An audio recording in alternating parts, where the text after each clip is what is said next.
যখন এইটুকু সীমা হাত দিয়ে দেখাচ্ছেন, মানে বাচ্চাদের প্রত্যেকটারই এইটুকু একটা শিশু এসে পড়ে, সব কিছু বন্ধ হয়ে যায়।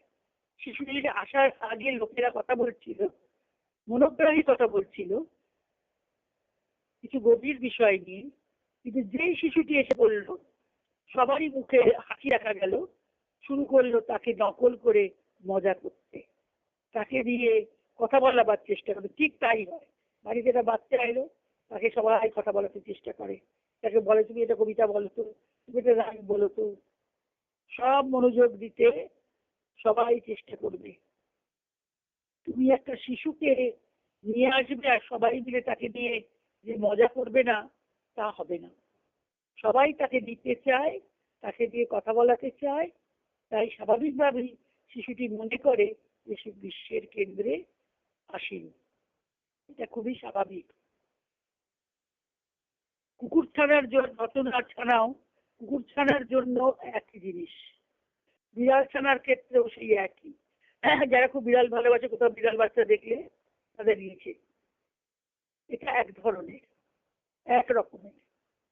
তোমার চেয়ে ক্ষুদ্রতর প্রাণীদের রক্ষা করার প্রয়োজন যত, কিন্তু তারই যেন একটা অতি অস্পষ্ট ছায়াকৃতি। আমার থেকে যারা ক্ষুদ্রতর প্রাণীদের, আমার শিশুটিকে বলছে তোমার চেয়ে ক্ষুদ্রতর প্রাণীদের রক্ষা করার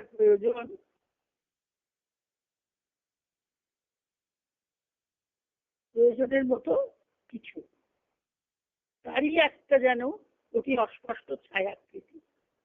অহমের প্রাচীনতম নিরহংকার প্রকাশগুলির মধ্যে এটি একটি রূপ।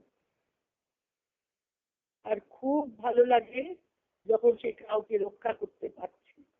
দেখছো মা কি বলছেন, আমরা যে ওই ছোট শিশুটিকে রক্ষা করছি, কুকুর ছানাকে রক্ষা করছি, বিড়াল ছানাকে রক্ষা করছি, তাকে দুধ দিয়ে খাওয়াচ্ছি, ওদের এটা হচ্ছে প্রাচীনতম নিরহংকার প্রকাশ রূপগুলির মধ্যে এটি একটি রূপ। প্রাচীনকাল থেকে এটা নিরহংকারের রূপ। তার খুব ভালো লাগে যখন সে কাউকে রক্ষা করতে পারে। নিজের চেয়ে অনেক ক্ষুদ্র প্রাণীকে, ক্ষুদ্র দুর্বল কোনো কিছুকে নিয়ে ব্যস্ত থাকছে।